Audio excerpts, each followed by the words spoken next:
రెడ్డికి మరొక break news చూస్తున్నాం. స్థానిక సంస్థల ఎన్నికలు దగ్గర పడుతుండటంతో అధికార కాంగ్రెస్ వేగంగా అడుగులు ముందుకేస్తుంది. ఇందులో భాగంగా ఇప్పటికే బీసీ రిజర్వేషన్లపై కేంద్రం స్పందన రాకపోయినప్పటికీ తాము ఖచ్చితంగా 42% బీసీలకు రిజర్వేషన్లు కేటాయిస్తామని ఇప్పటికే ప్రకటించారు. అయితే ఇందులో భాగంగా అసెంబ్లీ ఎన్నికల ముందు కామారెడ్డి వేదికగా ప్రకటించిన బీసీ డిక్లరేషన్ ప్రకటించిన సందర్భంగా 1,00,000 మందితో సభ నిర్వహించాలని నిర్ణయించారు.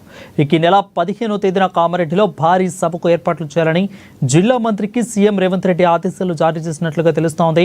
దీనిపై మరింత సమాచారం అందించేందుకు మా సీఎంఓ ప్రతినిధి రమేష్ లైవ్ లో సిద్ధంగా ఉన్నారు. రమేష్, చెప్పండి, 1,00,000 మందితో సభ నిర్వహించాలని అయితే ప్లాన్ వేస్తున్నారు. సో ఎలా ఉండబోతుంది సభ గురించి అప్డేట్స్ ఏంటి? ఈ నెల 15న కామారెడ్డిలో 1,00,000 మందితో భారీ బహిరంగ సభను ఏర్పాటు చేయాలని కాంగ్రెస్ పార్టీ నిర్ణయించింది. వరుణ్, ఇందులో భాగంగా 1,00,000 మందిని ఈ సభ కోసం తరలించాలని కూడా కాంగ్రెస్ పార్టీ ప్రణాళికలు సిద్ధం చేస్తుంది. ఏదైతే గతంలో 2023 సంవత్సరంలో బీసీ డిక్లరేషన్ కు ప్రకటించేందుకు కూడా కామారెడ్డిని వేదిక చేసుకున్నటువంటి కాంగ్రెస్ పార్టీ ఈ అచీవ్మెంట్ కు కూడా ఏదైతే బీసీ డిక్లరేషన్ పై తాము తీసుకున్నటువంటి నిర్ణయానికి సంబంధించి గడిచిన సంవత్సరాల కాలంగా కూడా వేగంగా ముందుకు అడుగులు వేస్తున్నటువంటి పరిస్థితి ఉంది. అట్లాగే కాంగ్రెస్ పార్టీ అధ్యక్షుడిగా కూడా టీపీసీసీ చీఫ్ గా కూడా మహేష్ కుమార్ గౌడ్ ఒక బీసీ సామాజిక వర్గానికి చెందిన నేతని కూడా నియమించుకోవడం జరిగింది. అట్లాగే వివిధ కార్పొరేషన్ పదవులకు సంబంధించి కూడా at the same time cabinet లో కూడా బీసీలకు సభ ప్రాధాన్యత ఇచ్చిన నేపథ్యంతో ఈ విషయాన్ని ప్రజల్లోకి తీసుకెళ్లేందుకు కూడా కామారెడ్డిలో భారీ బహిరంగ సభను ఏర్పాటు చేసి 1,00,000 మందితో ఈ సభను ఏర్పాటు చేయాలని కాంగ్రెస్ పార్టీ కూడా భావిస్తుంది. దాని తర్వాత స్థానిక సంస్థలతో పాటు విద్యా ఉద్యోగ రంగాల్లో కూడా 42% రిజర్వేషన్లు బీసీలకు కల్పించే ఉద్దేశంతో ఇప్పటికే అసెంబ్లీలోనూ కేబినెట్ ఆమోదించినటువంటి బిల్లును కూడా రాష్ట్రపతి ఆమోదం కోసం కూడా పంపడం జరిగింది. ఏదైతే స్థానిక సంస్థలు కూడా గడువు సమీపిస్తున్న నేపథ్యంలో 42% రిజర్వేషన్ కు సంబంధించి బిల్లును పాస్ చేసినటువంటి నేపథ్యంలో ఇటు కేంద్ర ప్రభుత్వం మీద అట్లాగే రాష్ట్రపతి మీద కూడా ఒత్తిడి పెంచేటువంటి ప్రయత్నం కూడా చేస్తున్నారు. ఇప్పటికే కేంద్ర మంత్రులను కూడా కలవడం జరిగింది. రాష్ట్రపతి అపాయింట్మెంట్ కూడా కోరినప్పటికీ అపాయింట్మెంట్ అయితే ఇవ్వలేదు. మరోసారి ఈ స్థానిక సంస్థల ఎన్నికల గడువు దగ్గర పడుతున్న నేపథ్యంలో రాష్ట్రపతిని మరోసారి కూడా కలిసేందుకు కాంగ్రెస్ పార్టీ అట్లాగే తెలంగాణ ప్రభుత్వం కూడా ప్రయత్నాలు చేస్తుంది. ఈ విషయాలన్నీ కూడా కామారెడ్డిలో ఈ నెల 15న జరిగేటువంటి భారీ బహిరంగ సభ ద్వారా తెలంగాణ ప్రజానికానికి ముఖ్యంగా బీసీ సామాజిక వర్గానికి కూడా ఏ విషయాలని చెప్పాలని ఇది కూడా కాంగ్రెస్ ప్రణాళికగా కూడా కనిపిస్తుంది.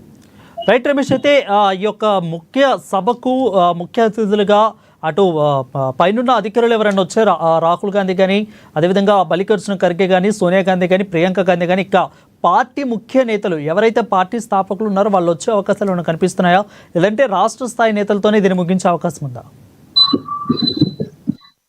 పార్టీ ఒక నిర్ణయం అయితే తీసుకోవడం జరిగింది వరుణ్. ముఖ్యంగా బీసీ డిక్లరేషన్ తర్వాత కాంగ్రెస్ ప్రభుత్వం తెలంగాణలో ఏర్పడిన తర్వాత బీసీ సామాజిక వర్గం పట్ల ఏదైతే కాంగ్రెస్ ప్రభుత్వం కానీ కాంగ్రెస్ పార్టీ కానీ తన డెడికేషన్ ని కనబరుస్తూ వస్తుంది. దానికి సంబంధించినటువంటి అన్ని ప్రయత్నాలను కూడా చేస్తుంది. దీనికి సంబంధించినటువంటి అన్ని విషయాలను ప్రజల్లోకి తీసుకెళ్లేందుకు ఈ బీసీ డిక్లరేషన్ సంబంధించి ఆ తర్వాత జరిగిన పరిణామాల కోసం పరిణామాలను ప్రజలకు వివరించే క్రమంలో కామారెడ్డిలో ఈ భారీ బహిరంగ సభను అయితే ఏర్పాటు చేయడం జరిగింది. దీనికి సంబంధించి అన్ని ఏర్పాట్లు చేయాలని ఇప్పటికే ముఖ్యమంత్రి రేవంత్ రెడ్డి కూడా సూచించడం జరిగింది.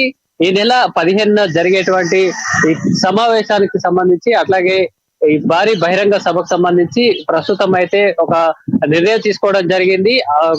ఏఐసిసి చీఫ్ మల్లికార్జున ఖర్గే కానీ లేదా రాహుల్ గాంధీని కూడా ఆహ్వానించేటువంటి అవకాశం అయితే కనిపిస్తుంది. కాంగ్రెస్ పార్టీ ప్రధానంగా జాతీయ స్థాయిలో ఒక చర్చను కూడా ముందుకు తీసుకెళ్లగలిగింది. దీంతో పాటు ఇప్పటికే పార్లమెంటులో ఈ బీసీ డిక్లరేషన్ కి సంబంధించి బీసీలకు 42% రిజర్వేషన్ బిల్లును ఆమోదించాలని కూడా కాంగ్రెస్ పార్టీ ఎంపీలతో కూడా మాట్లాడించే ప్రయత్నం చేశారు. అట్లాగే రాష్ట్రపతిని కూడా కోరినట్టు కలిసే ప్రయత్నం చేశారు. వీటన్నిటికీ సంబంధించి కేంద్ర ప్రభుత్వం కానీ ఇటు కేంద్రంలో బీజేపీ ఉన్న నేపథ్యంలో ఇది రాజకీయంగా కూడా టర్న్ తీసుకునే అవకాశంలో జాతీయ స్థాయి నాయకులను కూడా పిలిచేటువంటి అవకాశం కూడా ఉంది వారు. రైట్ రమేష్, అయితే కేవలం బీసీ ఓట్ బ్యాంక్ అనే ఈ సభ ముందుకు నడుస్తుందా, లేదంటే సామాజిక అన్ని కుల వర్గాలను అందరూ కలుపుకుని దీంతో వెళ్ళే అవకాశం ఉందా, లేదా కేవలం ఓన్లీ బీసీ గర్జన మాత్రమే ఈ సభలో ముఖ్యంగా ఉండే అవకాశాలు కనిపిస్తున్నాయా? సామాజిక పరంగా ఏదైతే జనాభా దామాషా పద్ధతిన అవకాశాలు కల్పించాలనేది చాలా కాలంగా రాజకీయంగా కానీ సామాజిక పరంగా కూడా ఈ డిమాండ్ అయితే అనేక కాలంగా కూడా కొనసాగుతూ వస్తుంది వరుణ్. ఇటు రాజకీయంగా నిర్ణయం తీసుకున్న ఒక డేర్ నిర్ణయం అయితే కాంగ్రెస్ ప్రభుత్వం తెలంగాణలో తీసుకుందని మనం చెప్పుకోవచ్చు. ఏదైతే క్యాబినెట్ కూర్పు కూడా చూస్తే మనకు అన్ని సామాజిక వర్గాలకు సంబంధించినటువంటి ప్రాతినిధ్యం కూడా కనిపిస్తుంది. ఏదైతే అన్రిజర్వ్డ్ కేటగిరీకి సంబంధించి కానీ బీసీ అట్లాగే ఎస్సీ ఎస్టీ కేటగిరీలకు సంబంధించినటువంటి క్యాబినెట్ కూర్పు కూడా కనిపిస్తుంది. సేమ్ టైం ఏదైతే స్థానిక సంస్థల ఎన్ని కూడా 42% బీసీలకు రిజర్వేషన్లు కల్పించడం, ఆ తర్వాత ఎస్సీ ఎస్టీలకు కూడా రిజర్వేషన్లు కల్పించడం సుమారు 10% వరకు కూడా అప్లై అవుతుంది.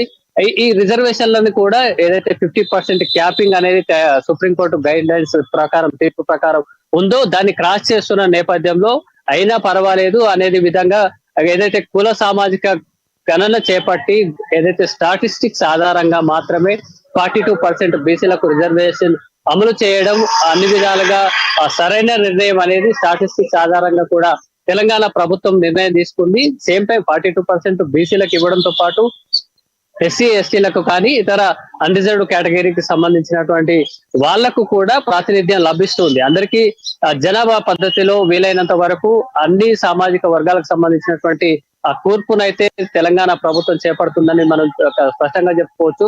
అదే విషయాన్ని ప్రజల్లోకి బలంగా తీసుకెళ్లే క్రమంలో ఈ పార్టీని పరంగా ఈ సమావేశాన్ని భారీ బహిరంగ సభని ప్లాన్ చేసినట్టుగా కనిపిస్తుంది. ఇప్పటికీ అయితే కాంగ్రెస్ పార్టీ అఫీషియల్ గా ఈ ప్రకటన చేయకపోయినప్పటికీ ఏదైతే సుమారు 2023 చివరి సంవత్సరంలో చివరి నెలల్లో బీసీ డిక్లరేషన్ ప్రకటించిన నేపథ్యంలో ఈ విషయాలన్నీ కూడా జరిగినటువంటి పరిణామాలు కానీ బీసీ డిక్లరేషన్ తో పాటు బీసీలకు 42% రిజర్వేషన్లు ఇవ్వడం, అలాగే ఎస్సీ ఎస్టీలకు కానీ లేదా ఇతర క్యాస్ట్ కు సంబంధించినటువంటి స్టాటిస్టిక్స్ ఆధారంగా మాత్రమే రిజర్వేషన్లు కల్పించడం కానీ ఆయా సామాజిక వర్గాలకు వారి స్థాయిలో వారి జనాభా పద్ధతిలో కానీ ఇతర అవకాశాల్లో విద్యా ఉద్యోగ రంగాల్లో కూడా అవకాశాలు కల్పించే ఉద్దేశంతో ప్రభుత్వం ఎంత డెడికేటెడ్ గా పనిచేస్తుందనే విషయాలను మాత్రమే ఆ ప్రజల్లోకి తీసుకెళ్లే క్రమంలో ఈ భారీ బహిరంగ సభను నిర్వహించాలని నిర్ణయం తీసుకున్నట్టుగా కూడా మనం అర్థం చేసుకోవచ్చు.